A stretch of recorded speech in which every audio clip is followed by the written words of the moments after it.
Deus, abra comigo nesta manhã o Evangelho de Mateus, no capítulo 1, este versículo de número 18. Eu me volto nesta manhã para a palavra de Deus, para o Evangelho de Mateus, capítulo 1, esta declaração sobre Cristo Jesus no versículo 18. Ora, o nascimento de Jesus Cristo foi assim, que estando Maria, sua mãe, desposada com José, antes de se ajuntarem, achou-se ter concebido do Espírito Santo. E o título desta mensagem nesta manhã é a humanidade e a divindade do Senhor Jesus. Bem, nós damos continuidade a esta série de estudos, expositiva e consecutivamente iniciada domingo passado, no Evangelho de Mateus. E nós observamos de início que aquilo que tem sido chamado de os 4 evangelhos, Mateus, Marcos, Lucas e João, na verdade são 4 registros de um único evangelho, o evangelho do Senhor Jesus Cristo, através da pena desses 4 evangelísticas, do Senhor Jesus narrado por estes 4. Bem, nós recordamos que Mateus foi um dos 12 apóstolos, mas que antes de ser salvo pelo Senhor Jesus, de ser chamado também para o ministério apostólico, ele vivia distante de Deus. Era um homem perdido, como você e eu antes da conversão. Uma pessoa que tinha rejeitado a religião de seus pais, o judaísmo. E quando o Senhor o chama na vida adulta, ele trabalhava, na verdade, para os inimigos do seu povo, trabalhava para os romanos que dominavam aquela nação e oprimia com um sistema pesadíssimo de impostos. Ele era um publicano, um coletor de impostos, mas que por sua conversão, pela graça de Deus em sua vida, foi chamado da morte para a vida, de uma vida vazia e sem propósito, do domínio do pecado e das coisas materiais deste mundo, para ser um filho de Deus em Cristo Jesus. E tamanho privilégio lhe foi dado de ser um dos 12 apóstolos do Senhor Jesus Cristo e um daqueles poucos que teria o imenso privilégio de registrar sobre a vida do Senhor e seu ministério neste mundo. E aqui nós temos o Evangelho de acordo com Mateus. Bem, amigos, Mateus parece ter escrito, nós percebemos, tendo em vista a sua nação, os judeus. Esse é o foco dessa narrativa de Mateus. Nós vimos que cada um dos 4 evangelhos parece ter um foco diferente. Na verdade, o tema principal de todos é a pessoa do Senhor Jesus. Mas o foco desta mensagem parece ser dirigido a um objeto, uma audiência diferente para cada um deles. Nós vimos como Mateus coloca um grande foco, ênfase, em Jesus Cristo como aquele Messias profetizado por aquela nação, pelos profetas de Deus, como Salvador do seu povo que viria para os judeus e para o mundo inteiro. Nós percebemos como ele menciona uma grande quantidade de fatos, de nomes, de termos bem peculiares à nação de Israel, porque o desejo de Mateus era instar com o seu povo que Jesus Cristo é o Salvador tão prometido por séculos, para que, crendo nele, o seu povo também pudesse ter vida e vida eterna em seu nome. E nós vimos como Mateus mostra realmente a descendência do Senhor Jesus, ligando a sua origem a Abraão, pai daquela nação, e também a Davi, aquele grandioso rei, mostrando que Jesus Cristo é de fato um descendente de Abraão, um judeu, e ele é da linhagem real, e a ele pertence esse trono em Israel. Nós observamos também que Mateus inicia o seu evangelho com esta genealogia de Jesus, e isso de propósito, e nós observamos que mesmo através desta genealogia transparece ali a graça de Deus por pecadores. E logo de início, quando é anunciada a vinda do Senhor Jesus Cristo, nós percebemos que a sua vinda foi para salvar pecadores, para salvar o seu povo de seus pecados, e que genealogia não é aqueles nomes tão peculiares e tão bem conhecidos ali. Bem, amigos, hoje, dando continuidade a essa série de estudos, nós queremos focar nesses versículos 18 a 25. E nós nos voltamos juntos para essa porção das Escrituras, onde o nascimento do Senhor Jesus Cristo, então, é anunciado à sua mãe e ao seu pai humano.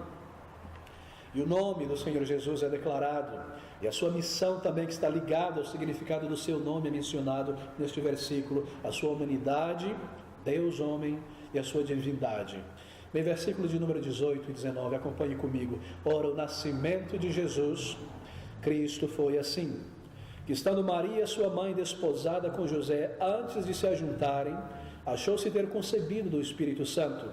Então José, seu marido, sendo justo e a não queria infamar, intentou deixá-la secretamente. Bem, a primeira palavra que nós enfocamos aqui no versículo 18, é esta palavra desposada, que estando Maria, sua mãe, desposada com José. Um termo arcaico em língua portuguesa, isto é antigo, nós não ouvimos mais este termo nas ruas ou em livros, na verdade.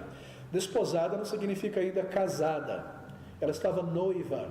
Mas o termo não é noivo aqui apenas, é um noivado muito diferente do que nós temos em nossos dias, porque o noivado entre os judeus era um noivado, um contrato, assim por dizer, um voto que era feito mandatório. Daí esse termo diferente, desposada, era um laço permanente que era formado, e uma vez formado, não era como as cortes, ou o que se diz de namoro em nossos dias, quando o noivado pode ainda ser rompido amigavelmente, não é? Não, entre os judeus, o noivado ele tinha um caráter de permanência. E ele não poderia ser rompido, a não ser como o casamento poderia ser rompido, isto é, pelo adultério. E uma vez que estava estabelecido o noivado, bem, você tinha que se casar, e você deveria ir em frente. Isso acontecia da seguinte maneira: os noivos se reuniriam, normalmente na casa dos pais. Esse era o costume judeu, e foi desta maneira que José e Maria se desposaram, noivaram. E o noivado aconteceria ali, onde votos seriam feitos entre os dois, diante de testemunhas, algo muito solene, um pouco parecido com o que nós temos no Brasil, não é? Quando a aliança é colocada do lado direito, coisas como essa, embora eles não usassem a aliança. A aliança, na verdade, é uma tradição católica romana que nós carregamos, não protestante. Mas isso acontecia. E depois daquele noivado, na verdade, aquele casal, ou homem em particular, teria pelo menos 10 a 1 ano para preparar todas as coisas. O casamento não acontecia imediatamente, havia um espaço de tempo, havia um período de tempo para preparar as coisas. Isso deixava o noivo com um certo espaço para preparar as coisas, e preparar aquele pequeno pedaço de terra, e construir a sua residência, e organizar as coisas, e deixar tudo perfeito. E a noiva permaneceria ainda com os pais, e deveria haver pouco contato entre o noivo e a noiva. Pouco contato entre José e Maria. Normalmente nenhum contato em cidades, em classes da realeza, absolutamente nenhum, mas em vilas mais pequenas essa formalidade era um pouco quebrada, já que todos estavam ali se envolvendo no trabalho e vendo uns aos outros, mas esperava-se que não houvesse muito contato entre os noivos.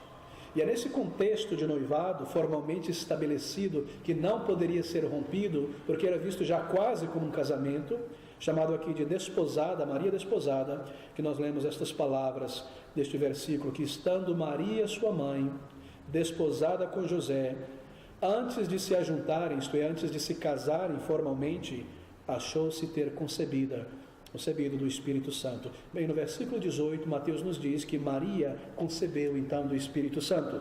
E no versículo 19 nós aprendemos que José já sabe a respeito disso, da gestação de sua noiva, e que isso aconteceu antes deles se casarem. Espero que os irmãos estejam construindo a figura em mente. E uma pergunta se levanta imediatamente: em que momento José soube que Maria, sua noiva, estava grávida?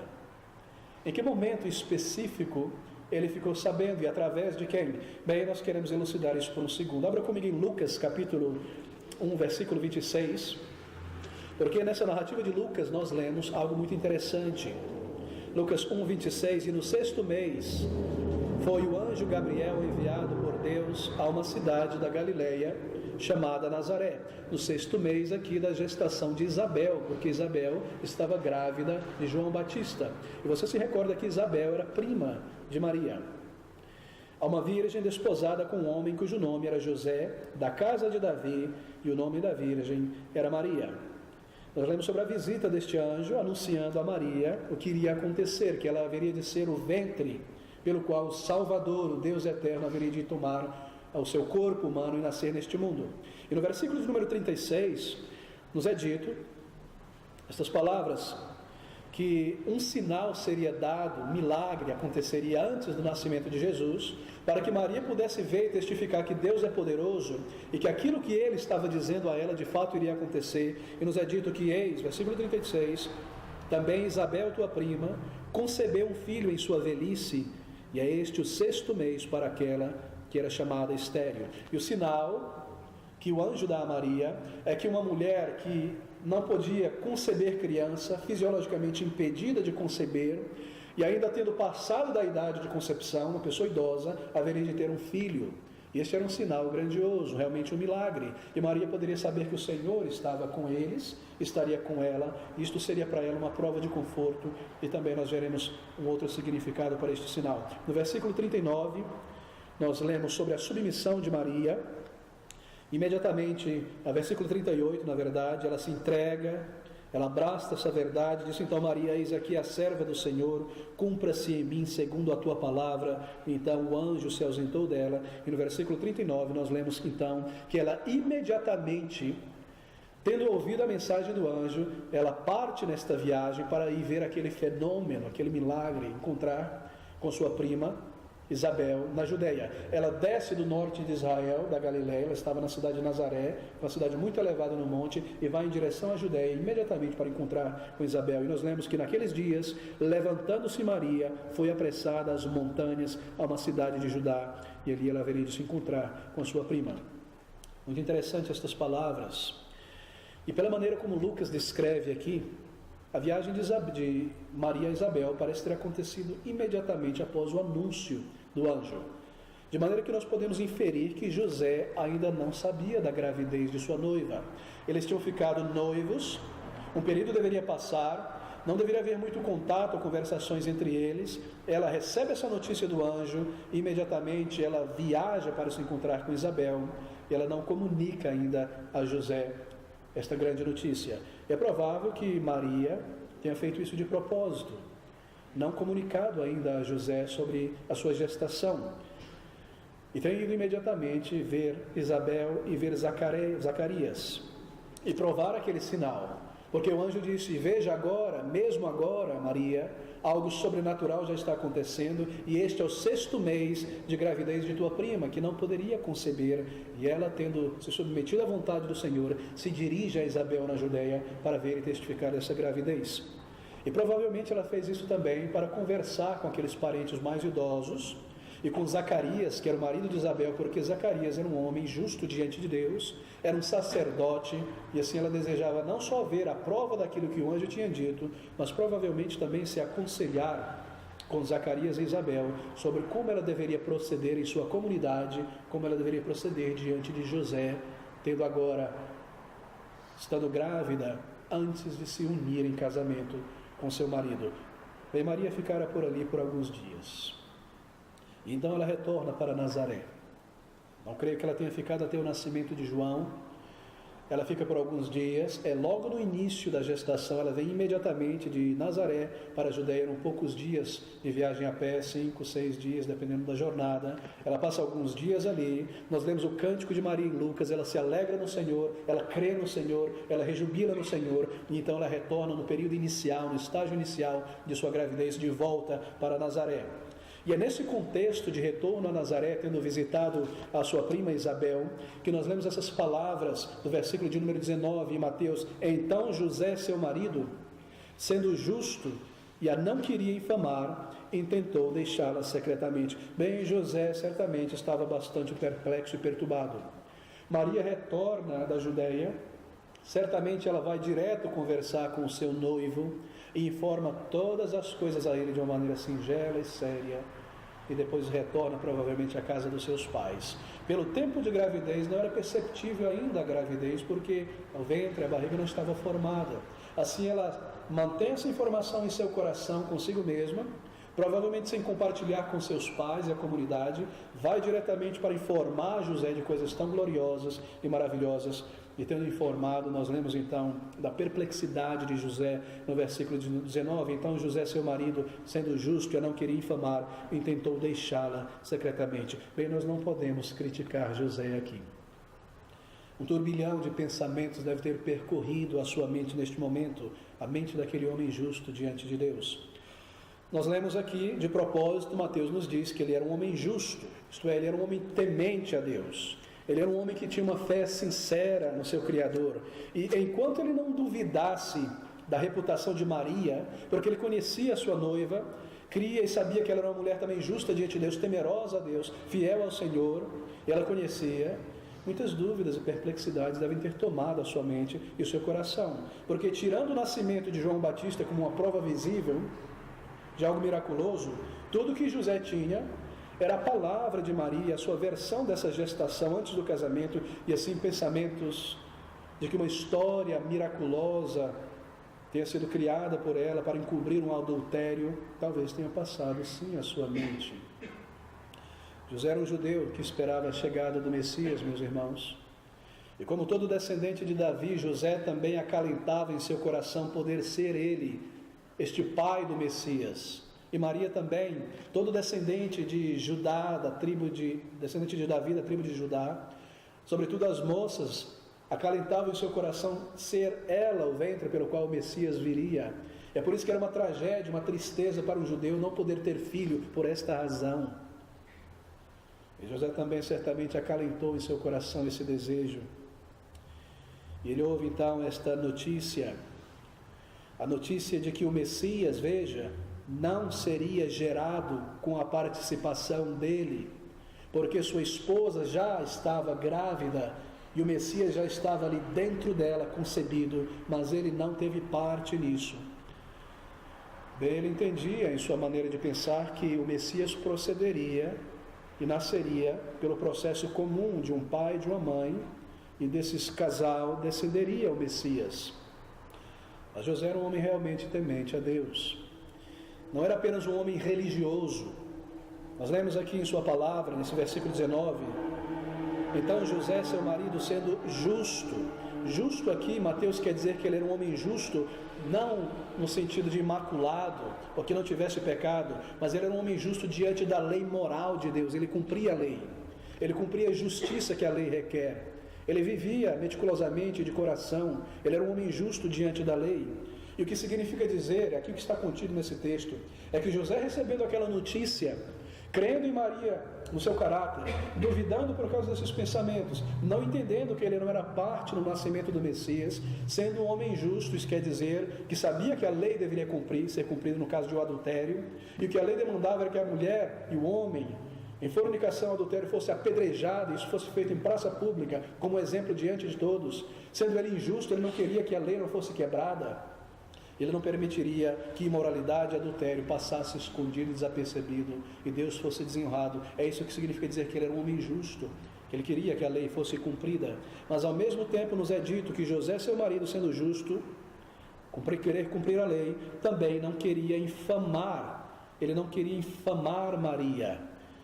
Ele não queria ser uma causa de tropeço para ela. Ele não queria que ela sofresse tais coisas, porque ele amava e cria na versão dele. No momento ele pensava sobre a justiça da lei, por ser um homem justo, ele sabia que a lei deve ser cumprida, mas ao mesmo tempo ele não queria infamar a sua noiva, e pensando sobre estas coisas, não sabendo talvez o que fazer, a sua solução foi então deixá-la, ir embora para algum lugar distante. O versículo 19, então José, seu marido, sendo justo, e a não queria infamar, intentou deixá-la secretamente.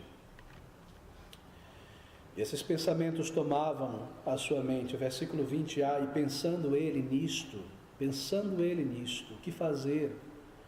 E sua decisão foi tomada no versículo 19, eu irei deixá-la. Deixando ela, muitas questões poderiam surgir. Ninguém saberia que foi o resultado de um adultério, e ela não seria apedrejada. É meu filho, eu seria culpado de alguma maneira porque a deixei para trás, a tendo infamada. Muitos pensamentos surgiram em sua mente. Ele desejou sumir para algum lugar distante e desaparecer.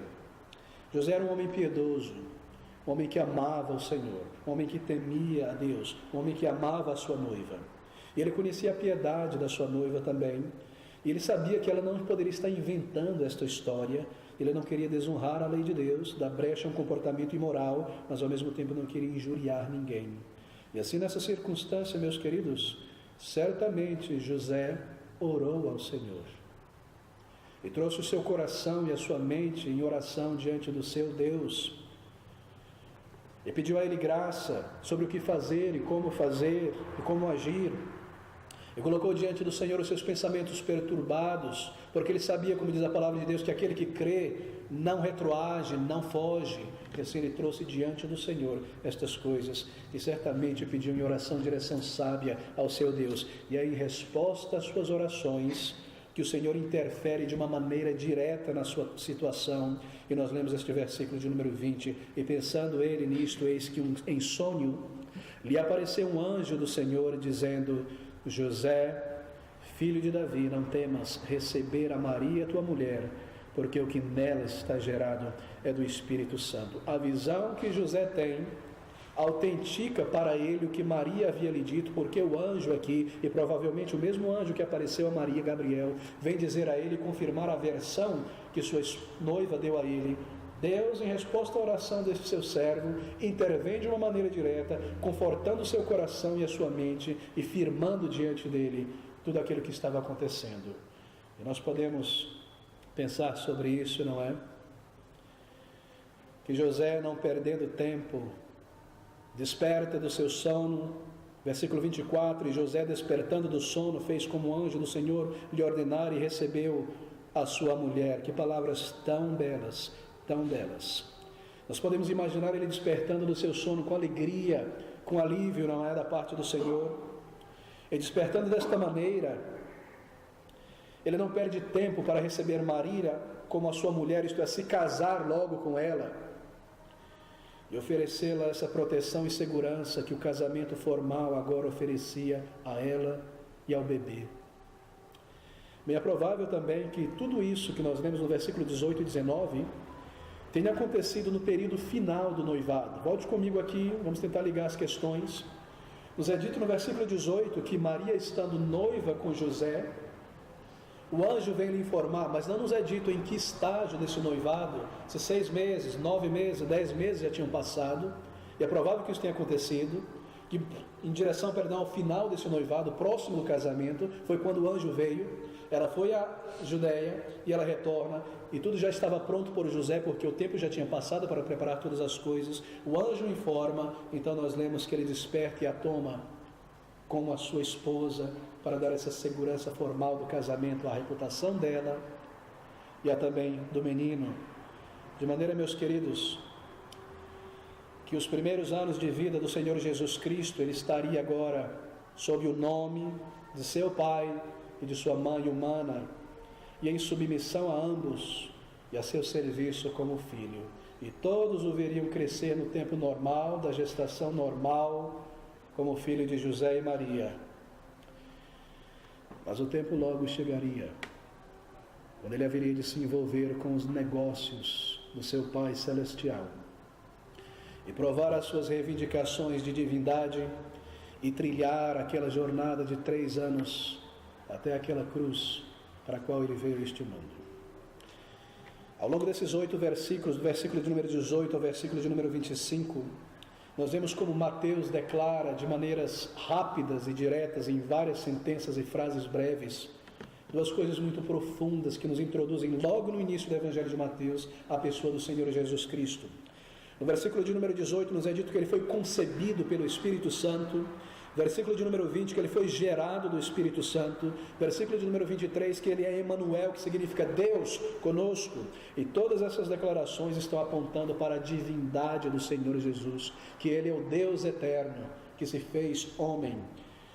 E todas essas declarações são ao mesmo tempo contrastadas com outras declarações que falam de sua encarnação, que ele foi gerado, que ele foi concebido, que ele nasceu, gerado pelo Espírito, mas gerado, nasceu, mas vindo de Deus, sendo ele próprio Deus. E o que está implícito nesses versículos são 2 verdades e 2 doutrinas tão gloriosas e tão profundas da palavra de Deus: a doutrina da encarnação da segunda pessoa da Santa Trindade e a doutrina da sua humanidade, isto é, esta verdade tão gloriosa, a doutrina da divindade do Senhor Jesus, que ele é Deus.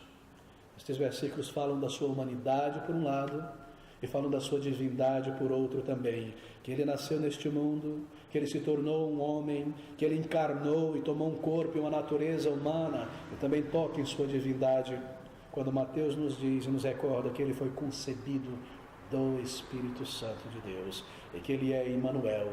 E imediatamente, meus queridos, se nós somos crentes, amantes da palavra de Deus, deixando para trás os detalhes agora das circunstâncias históricas e do contexto dos seus pais humanos, nós sentimos que neste momento nós estamos entrando em terreno santo e glorioso, porque Mateus começa a colocar diante de nós questões tão sublimes e tão profundas a respeito da pessoa do Senhor Jesus Cristo. Parece que este avião tira as suas rodas do solo, da genealogia e das circunstâncias humanas e começa a tomar voo e se elevar para falar sobre a glória do Senhor Jesus Cristo. Coisas que devem ser recebidas pela fé, por conta da fraqueza do nosso intelecto em pensar que Deus pudesse se tornar homem, e coisas profundas e gloriosas. A encarnação da segunda, eterna e gloriosa pessoa da Santa Trindade, o Deus homem, mas não o homem Deus, não o homem que por evolução espiritual tenha ascendido à divindade, não, o Deus que se fez homem, Deus que tomou um corpo e uma natureza humana e veio a este mundo, não o homem Deus, mas o Deus homem. Por necessidade eu preciso parar neste foco e lidar com esta doutrina gloriosa por alguns momentos. E tudo que eu farei nesta manhã, pela brevidade do tempo, é fazer algumas afirmações sobre essa doutrina da encarnação do Senhor Jesus e da divindade do mesmo Senhor Jesus. A doutrina da encarnação da segunda pessoa da Santa Trindade. A primeira declaração, afirmação que desejo fazer é que este ensino da palavra de Deus sobre a encarnação da divindade nos mostra a importância da doutrina da Trindade. A posição cristã, ela depende por inteiro dessa doutrina.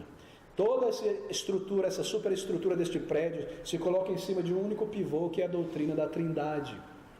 Assim, uma pessoa que não crê na doutrina da Trindade, ela não pode ser um cristão, porque ela não pode realmente manter a posição cristã, porque ela não pode crer na doutrina da redenção, porque a redenção está fundada na doutrina da Trindade, que Deus o Pai, e Deus o Filho, e Deus o Espírito Santo estão envolvidos na salvação do homem, que o Pai envia o Filho, que o Filho é enviado do Pai, e que o Filho envia o Espírito Santo para aplicar os seus méritos à vida e à alma dos seus eleitos, chamando-os da morte para a vida. Que Deus exista, um só Deus em três pessoas distintas, gloriosas. Essa é a primeira afirmação que eu gostaria de fazer. O nascimento do Senhor Jesus, a sua encarnação, nos remete a essa doutrina gloriosa da Trindade. A segunda declaração é que a doutrina da encarnação não diz que o Deus triuno se tornou carne. Não foi o Deus triuno que se fez homem, mas foi a segunda pessoa da Santa Trindade, a segunda e gloriosa pessoa que se fez homem. O Verbo se tornou carne, e nós devemos ter grande clareza a respeito disso. Em terceiro lugar, a doutrina da encarnação não ensina que a segunda pessoa da Santa Trindade se tornou, ou tomou, melhor dizendo, sobre si mesmo, uma mera aparência, uma mera semelhança ou forma de um corpo. Não foi um fantasma, não foi uma imagem, foi um corpo palpável e verdadeiro. Ele veio em carne, um corpo de carne, ossos, moléculas e átomos, vísceras e sangue. Não uma mera forma de humanidade, não uma mera aparência. Os gnósticos do primeiro século, de quem os testemunhos de Jeová e tantos outros grupos que tinham seus ensinos, diziam que Jesus Cristo tinha apenas uma mera aparência corporal ou física, era um tipo de um corpo fantasma. Foi uma verdadeira encarnação. Carne, osso, realmente humano como você e eu em termos físicos. Muitos diziam que não era a verdadeira segunda pessoa da Santa Trindade, mas uma mera aparência, não verdadeiramente um homem. Que o Messias tenha entrado no corpo deste homem chamado Jesus no momento do batismo, quando o Espírito vem sobre ele, e que ele o deixou antes da sua morte, quando ele seguia para a cruz. Você já ouviu sobre este ensino? Ele é antiquíssimo e tem sido repetido hoje por seitas em toda parte. É isso que nós temos ouvido em todo lugar. Mas, meus queridos amigos, João escreve as suas 3 cartas não somente para negar esta heresia, mas para combatê-la.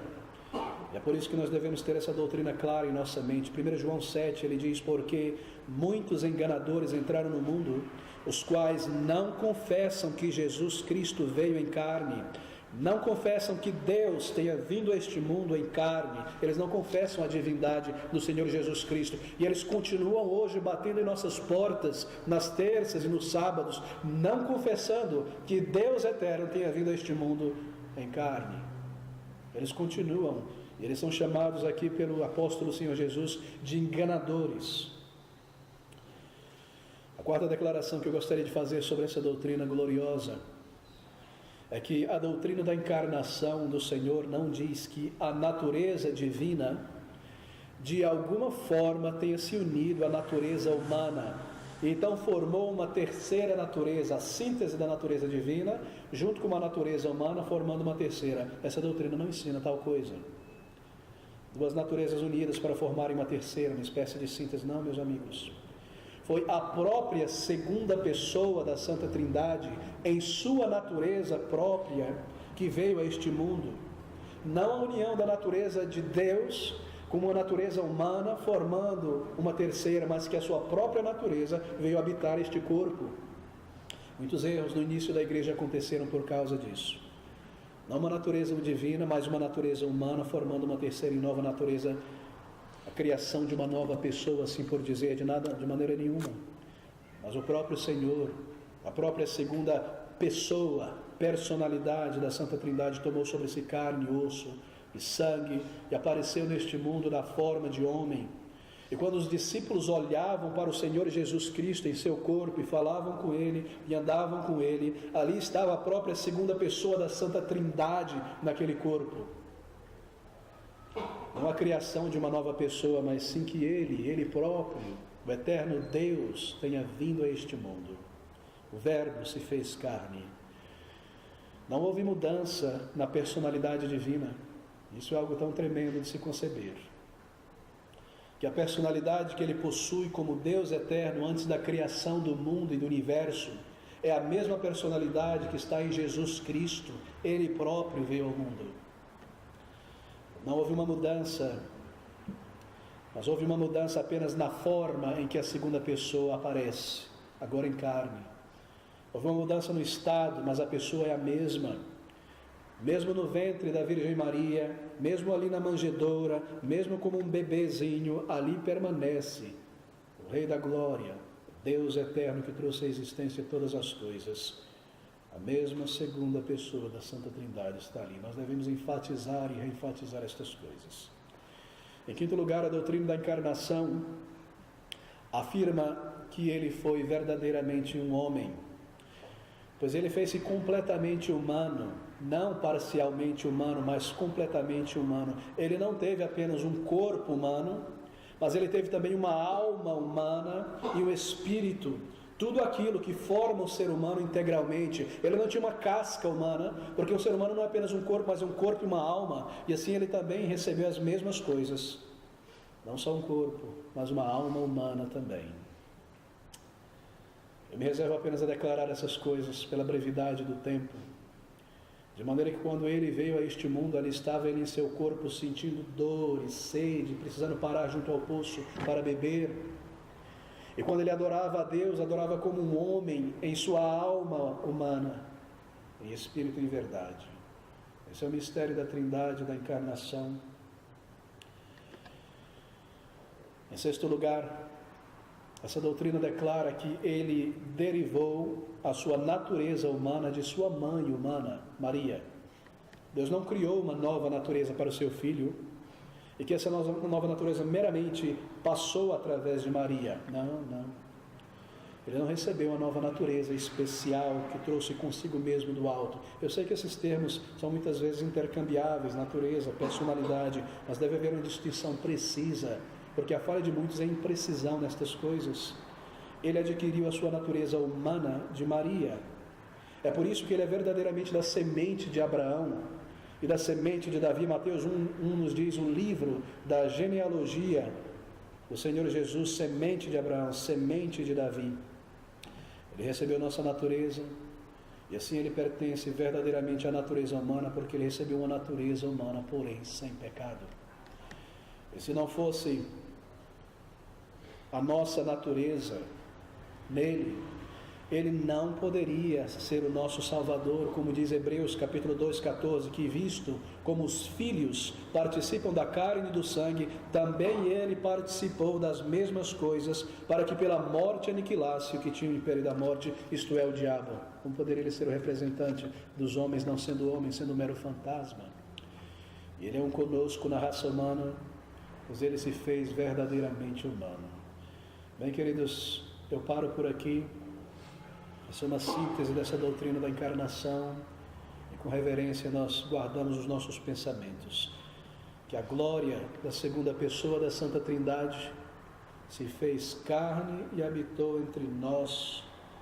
A doutrina da nossa redenção depende disso. Eu volto ao versículo de número 18 deste capítulo novamente, lerei até o versículo 23. Ora, o nascimento de Jesus Cristo foi assim. Estando Maria, sua mãe, desposada com José, antes de se ajuntarem, achou-se ter concebido do Espírito Santo. Então José, seu marido, sendo justo, e a não queria infamar, intentou deixá-la secretamente. E pensando ele nisto, eis que em sonho lhe apareceu um anjo do Senhor, dizendo: José, filho de Davi, chamando a atenção de Davi, a sua linhagem, não temas receber a Maria, tua mulher, porque o que nela está gerado é do Espírito Santo. E dará à luz um filho, e chamarás o seu nome Jesus, porque ele salvará o seu povo dos seus pecados. A Virgem dará à luz um filho. E tudo isto aconteceu para que se cumprisse o que foi dito da parte do Senhor pelo profeta, dizendo: eis que a Virgem conceberá e dará à luz um filho. A Virgem conceberá e dará à luz um filho. E nós nos voltamos a Isaías capítulo 7, porque tudo isto aconteceu para que se cumprisse o que foi dito aqui por parte do Senhor pelo profeta Isaías, no capítulo 7, versículo 14. Portanto, o mesmo Senhor vos dará um sinal. Eis que a Virgem conceberá e dará à luz um filho, e chamará o seu nome Emanuel. Isso foi escrito em torno de 700 anos antes da vinda do Salvador. A Virgem dará à luz. Algumas pessoas parecem ter dificuldade em crer no nascimento virginal do Senhor Jesus Cristo. Mas se você compreende e entende a doutrina da criação, que Deus, Jesus, trouxe à existência do nada todas as coisas, e que você entende e compreende a doutrina da Trindade, que um só Deus em três pessoas, então você não terá nenhuma dificuldade em entender e aceitar a doutrina do nascimento virginal do Senhor Jesus Cristo. Um milagre como aqueles outros também. O contexto dessas palavras de Isaías são estes: um rei Acaz, um exército invasor viria sobre Israel por conta do seu pecado, mas Deus envia aquele profeta Isaías para confortar, dizendo que o Senhor estaria com eles. Isaías vem àquele rei e diz: você pode pedir um sinal a Deus. Mas Acaz despede, dizendo: não vou tentar a Deus. Ele era um incrédulo, vou perder tempo, o que ele estava dizendo. Isaías diz: mesmo assim o Senhor lhes dará um sinal, e o sinal será este, que uma virgem dará à luz um filho, e o seu nome será Emanuel. Em certo sentido, esta profecia foi cumprida simbolicamente com o nascimento do próprio filho de Isaías. Ele tem 3 filhos. Um deles tem um nome que significa rápido para destruição, falando sobre a vinda dos babilônios. E o último dele tem um nome que significa conforto ou presença do Senhor, que significa Emanuel.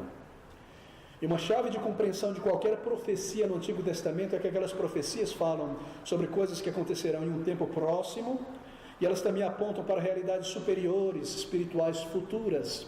E esta mesma profecia se cumpre em parte no filho de Isaías, mas este avião começa a lançar voo para distâncias mais longas e será cumprido na pessoa do Senhor Jesus Cristo, Emanuel, Deus conosco. E o sinal de que isso aconteceria seria que uma virgem daria luz a um filho. Bem, meus amigos, o que essa doutrina do nascimento virginal do Senhor Jesus Cristo ensina é que o nascimento do Salvador neste mundo é inteiramente uma obra de Deus. Ele não possui um pai terreno, pois não nasceu da vontade, do esforço ou da energia da carne. Seria nascido de uma virgem. E o homem, a coroa da criação, a quem Deus submete todas as coisas neste mundo, na criação, aqui na obra de sua própria salvação, é colocado de lado, sem participação alguma. Ele seria salvo, não por sua parte, força ou méritos, mas pela graça de Deus por inteiro. Não houve participação masculina na concepção do Senhor. Ele nasceu da semente da mulher, como nos disse Gênesis lá atrás 3,15. Da semente da mulher, mas sem participação da semente do homem. O Filho do homem não nasceria da semente do homem, para enfatizar a total inabilidade humana em sua própria salvação. A mulher usada por Deus seria um recipiente passivo da formação de Cristo, porque nos é dito que ela foi gerada, ele foi gerado pelo Espírito Santo. Um berço, um ventre para a vida do Deus eterno. Como a natureza divina do Senhor Jesus Cristo, ele não retirou de Maria, sua mãe, assim a sua natureza humana não possui relação com seu pai terreno. Ele nasceu sem pecado. Ele nasceu sem a linhagem pecaminosa de Adão. Se ele nascesse pela maneira ordinária, comum, de um pai e de uma mãe física, ele seria também uma pessoa ordinária e comum. E se ele fosse uma pessoa ordinária, como você e eu, comum, e qualquer pessoa, então ele estaria na linhagem direta de Adão. E assim como é verdadeiro dizer que todos morreram em Adão, ele também teria morrido espiritualmente em Adão. E assim seria verdadeiro dizer que ele teria o pecado original e a culpa e não poderia ser o Salvador, porque ele não seria um cordeiro sem mancha para ser sacrificado. Você percebe, meus amigos? Esse não foi o caso de Jesus. Quando uma pessoa nasce, uma nova personalidade nasce, mas a personalidade já está ali, é a segunda pessoa da Santa Trindade. Quando um filho nasce, uma nova personalidade nasce que está na linhagem direta de Adão. Mas ali não é o caso. Não é uma nova personalidade, porque a própria segunda pessoa vem. Ele permanece a mesma eterna segunda pessoa da Santa Trindade, mas agora em um corpo e uma natureza humana, porém sem pecado, como nos informa Hebreus capítulo 10, versículo de número 5, estas palavras: por isso, entrando no mundo, diz: sacrifício e oferta não quiseste, mas corpo me preparaste. Holocausto e oblação pelo pecado não te agradaram. Então disse: eis aqui, venho. No princípio do livro está escrito de mim, para fazer, ó Deus, a tua vontade. Corpo me preparaste. O mistério da divindade.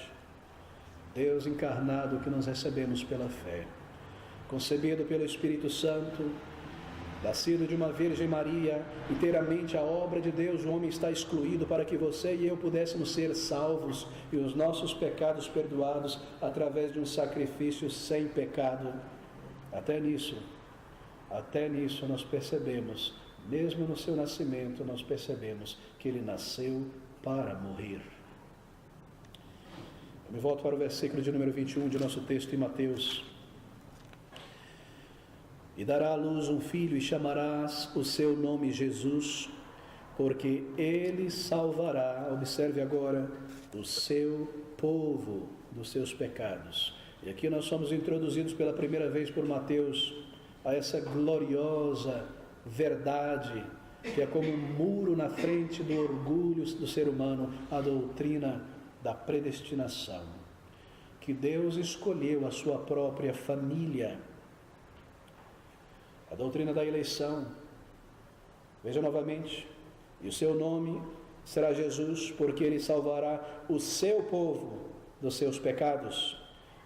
A morte substitutiva do Senhor Jesus Cristo neste mundo foi por um número específico de pessoas. E estas pessoas são chamadas aqui de seu povo, porque Deus na eternidade passada escolheu a sua família, e aqueles que haveriam de habitar o seu céu, e enviou antes que eles nascessem o seu filho, assim por dizer, para que quando ele viesse a este mundo, naquela cruz, ele estivesse morrendo por eles, tendo o nome deles, e derramando o seu sangue vicariamente, substitutivamente, por pessoas específicas que ele conheceu e amou, por quem ele morria, pelo seu povo. Isso é uma verdade clara e cristalina na palavra de Deus, que somente o orgulho humano não consegue aceitar. Ela perpassa toda a Bíblia, que o Senhor Jesus veio a este mundo sabendo de antemão por quem ele morreria e entregaria a sua vida por estes, e assim a sua obra foi um sucesso estupendo, porque todos por quem ele morreu serão salvos. Não como dizem os nossos amigos arminianos, que a morte do Senhor Jesus Cristo não foi por ninguém em particular, mas que ele cumpriu toda esta obra que possibilita a salvação e que agora de alguma maneira está sentado em seu trono, esperando que o homem moribundo espiritualmente o busque, o aceite. De outra sorte, o seu sacrifício foi ineficaz e o seu sangue foi derramado sem propósito para milhões e milhões de pessoas que nunca virão a ele e nunca o aceitarão. Não, meus queridos, cada gota do sangue de Cristo derramado naquela cruz foi eficaz e não foi perdida, porque foi pelos seus eleitos, pelo seu povo. Oh não, queridos, ele cumpriu o seu plano, ele morreu pelo seu povo, ele morreu pelos seus eleitos. João capítulo 6, versículos de número 37 a 38 a 40, o próprio Senhor Jesus Cristo falando: tudo que o Pai me dá virá a mim, e o que vem a mim de maneira nenhuma o lançarei fora. Porque eu desci do céu não para fazer a minha vontade, mas a vontade daquele que me enviou, e a vontade do Pai que me enviou é esta, que nenhum de todos aqueles que me deu eu perca, mas que o ressuscite no último dia. Porquanto a vontade daquele que me enviou é esta: todo aquele que vê o Filho e crê nele tem a vida eterna, e eu ressuscitarei no último dia. Veja agora João 10, versículo 27 a 29. As minhas ovelhas, o seu povo, ouvem a minha voz, e eu as conheço. Ele conheceu elas antes da fundação do mundo, e elas me seguem, e dou-lhes a vida eterna, e nunca hão de perecer, e ninguém as arrebatará da minha mão. Meu Pai, que mas deu para que eu morresse por elas, isto é maior do que todos, e ninguém pode arrebatá-las da mão de meu Pai. João 15, 16. Não me escolhestes vós a mim, mas eu vos escolhi a vós e vos nomeei para que vades e deis frutos e o vosso fruto permaneça, a fim de que tudo quanto em meu nome pedides ao Pai, Ele vos conceda. Não vos escolheste vós a mim, mas eu vos escolhi a vós. João 17, 2. Assim como lhe deste poder sobre toda a carne, para que dê a vida eterna a todos quantos lhe deste. Então Efésios 1,4, como também nos elegeu nele antes da fundação do mundo, para que fôssemos santos e irrepreensíveis diante dele em amor. 2 Tessalonicenses capítulo 2, versículo 13. Mas devemos sempre dar graças a Deus por vós, irmãos amados do Senhor, por vos ter Deus elegido desde o princípio para a salvação, em santificação do Espírito e fé da verdade. 2 Timóteo 2,10. Portanto, tudo sofro por amor dos escolhidos, para que também eles alcancem a salvação que está em Cristo Jesus, com glória eterna. Efésios 1, de 3 a 6, aquelas palavras tão bem conhecidas, tão tremendas. Vou ler muito rapidamente, pelo tempo. De 3 a 6. Bendito Deus e Pai de nosso Senhor Jesus Cristo, o qual nos abençoou com todas as bênçãos espirituais nos lugares celestiais em Cristo, como também nos elegeu nele antes da fundação do mundo, para que fôssemos santos e irrepreensíveis diante dele em amor, e nos predestinou para filhos de adoção por Jesus Cristo, para si mesmo, segundo o beneplácito da sua vontade. Romanos, por fim, capítulo 8, versículo de 29 a 30. Essas últimas palavras para fecharmos isso aqui. Romanos 8, de 29 a 30. E sabemos que todas as coisas contribuem juntamente para o bem daqueles que amam a Deus, daqueles que são chamados segundo o seu propósito. Porque os que dantes conheceu, também os predestinou para serem conformes à imagem de seu Filho, a fim de que ele seja o primogênito entre muitos irmãos. E aos que predestinou, a estes também chamou, e aos que chamou, a estes também justificou, e aos que justificou, a estes também glorificou. Volta a Mateus capítulo 1, estas palavras do versículo 21. E dará à luz um filho, e chamará o seu nome Jesus, porque ele salvará o seu povo de seus pecados. Que palavras! Como você pode saber nesta manhã que você é um eleito de Deus, meu querido amigo? Se pensamentos te perturbam enquanto você está buscando a Deus para a salvação ainda, ou se dúvidas vêm depois da tua conversão, como saber que Ele me salvou, que eu sou um eleito de Deus, que eu posso realmente buscá-lo e Ele me receberá? É tão simples, é tão simples. O Senhor Jesus Cristo disse: aquele que tem sede, venha a mim. Se você deseja o perdão, se você encara os teus pecados, se você vê através da mentira e do vazio desta vida, então você deve vir a Jesus e Ele não lhe lançará fora, você será salvo por Ele. E assim como a sede existe porque existe água, e da mesma maneira que Ele criou a água e pôs dentro de nós o desejo de sede para ir a essa água, senão nós não iríamos. Se Ele pôs dentro de você um desejo profundo de perdão e um arrependimento real de pecados, é porque Ele tem a salvação em suas mãos para te dar, e você saberá que você é um eleito de Deus. Simplesmente venha a Ele, sem se perguntar. Há pessoas que parecem querer primeiro subir ao céu, abrir o livro da vida, descobrir se o seu nome está ali, então, sabendo disso, poderem agora buscar a Deus nesta vida. Você não conseguirá fazer isso. Eu fui salvo, pastor, mas dúvidas me atacam. Oh, meus queridos, se você veio a Jesus Cristo e confiou a Ele a tua alma, então olhe para Ele, para a sua salvação e certeza de vida eterna.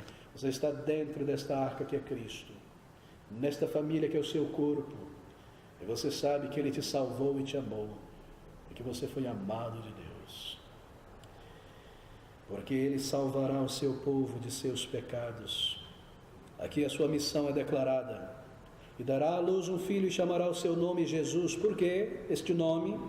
Porque Ele salvará o seu povo de seus pecados, o que significa dizer que o seu nome significa salvação, libertação. É exatamente este o significado do nome Jesus.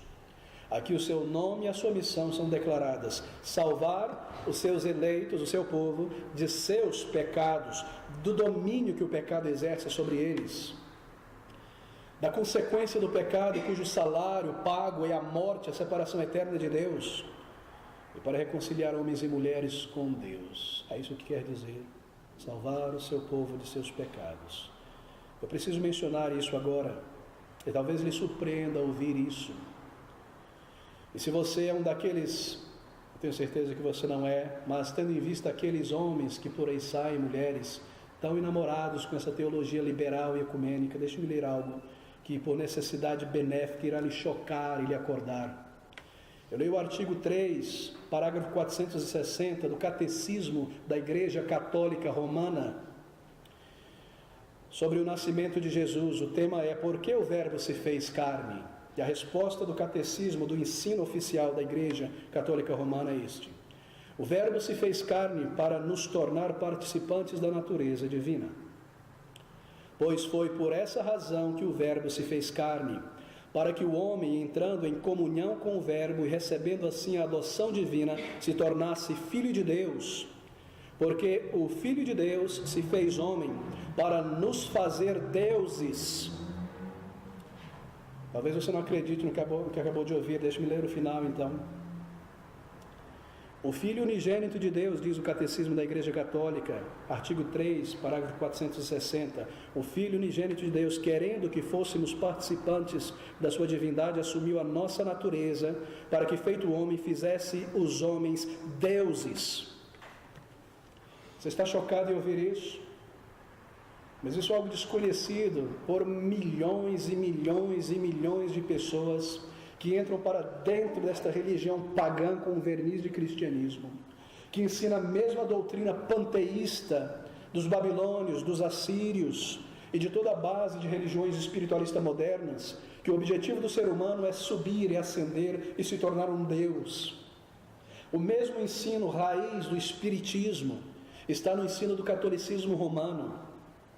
O mesmo motivo da queda de Satanás, o desejo de ser como Deus, igual a Deus, insuflado, infiltrado no coração humano por meio de falsas religiões.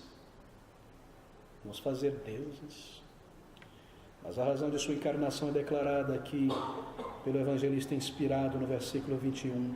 E dará à luz um filho e chamará o seu nome Jesus, porque ele não tornará pessoas deuses, mas salvará o seu povo de seus pecados. A razão de sua encarnação: ele salva o seu povo, morrendo para remir o seu povo, dando a ele o seu Espírito Santo na conversão, no batismo do Espírito Santo, que é na conversão, pelo seu poder capacitando o seu povo a vencer os seus inimigos, que é o pecado e o mundo e o diabo, defendendo e guardando o seu povo de perigos espirituais, conduzindo o seu povo no caminho do dever em que deve seguir, para a vontade de Deus, sustentando o seu povo nas provações e mesmo na morte.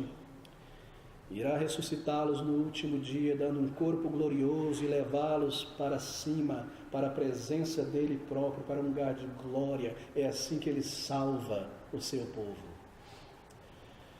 E dará à luz um filho, e chamará o seu nome Jesus, porque ele salvará o seu povo de seus pecados. Queridos, ele não veio para salvar pessoas em seus pecados, mas de seus pecados, para fora de seus pecados.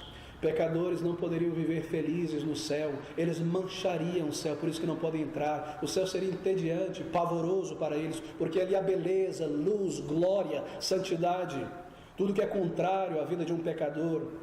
Nós não temos qualquer evidência, meus amigos, nesta manhã. Você não tem qualquer evidência em sua vida, e eu não tenho, de que eu sou um filho de Deus, a menos que eu tenha sido salvo do poder e do domínio do pecado em minha vida. Não se iluda. Na mera declaração de ser um crente não te ajudará em nada, a menos que haja agora um novo relacionamento com o pecado, não mais de amigo, companheiro, conivente, amante, mas de inimigo feroz.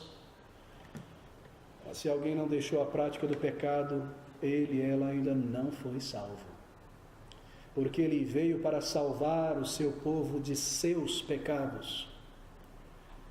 Há uma teologia que se espalha e entra em muitas igrejas em nossos dias, tem sido apelidada por muitos nomes, mas é conhecida aqui no Brasil como teologia da missão integral. Talvez você já tenha ouvido falar.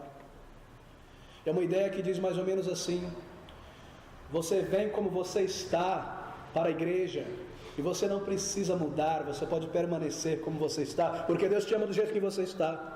E assim nós jogamos para fora a cruz de Cristo e a sua morte vicária para salvar pessoas de seus pecados.